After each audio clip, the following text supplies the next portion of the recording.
free pay promotion for solar system. We have the crew out here working on the solar.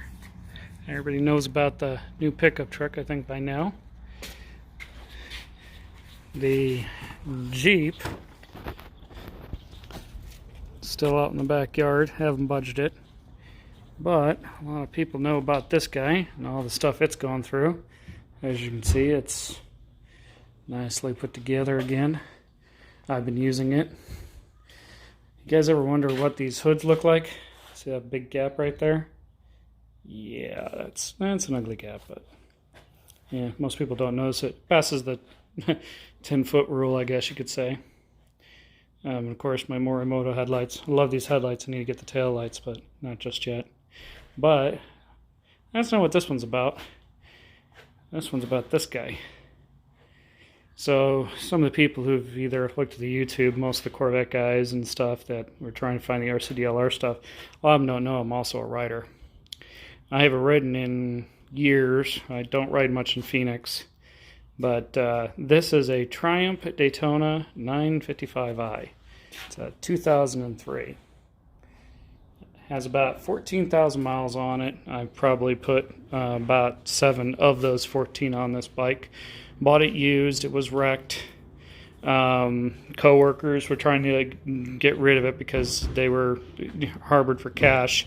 So apparently they tried to hide the damage with this custom paint job that was on it.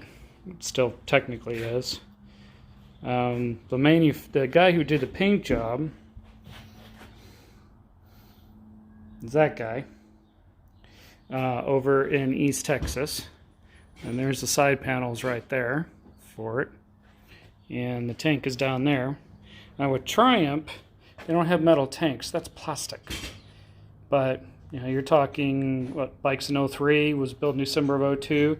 That tank is still in good shape. So, hands off to the Brits for that one. This bike is a fun one because, excuse me for the license plate, now you know my license plate. It's a single-sided swing arm. And yeah, there's a crack right there. That crack's always been there. I actually did try and plastic weld it a while back. It looks like my plastic weld has finally failed. So I don't know what I'm going to do with it yet. I might just go ahead and Bondo it and repaint the entire bike. Mostly I ride it for playing with it anyway. But the fun thing with one of these, the Triumph in particular, it's a 3-cylinder. It has a lot of torque, and that torque stays on this bike for a long time.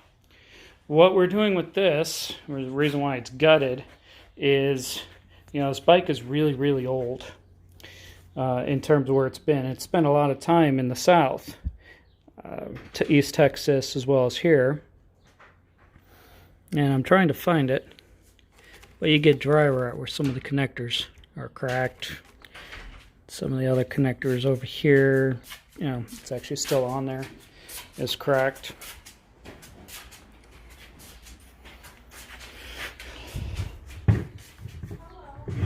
Right here, you'll notice part of this, we have a screw here, and it's cracked here. So I just grabbed the service manual for this bike, so I'm actually going to go through and see what's really needed and not needed. This is another fun one. This is the intake, which actually goes in reverse.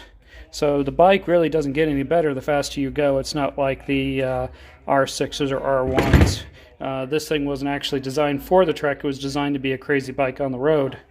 But these guys decided to drill holes right here.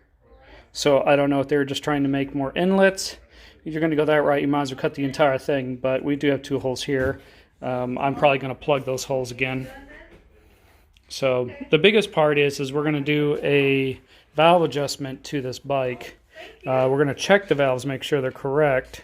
I have the specs where they're supposed to be, and if they are, then we'll go.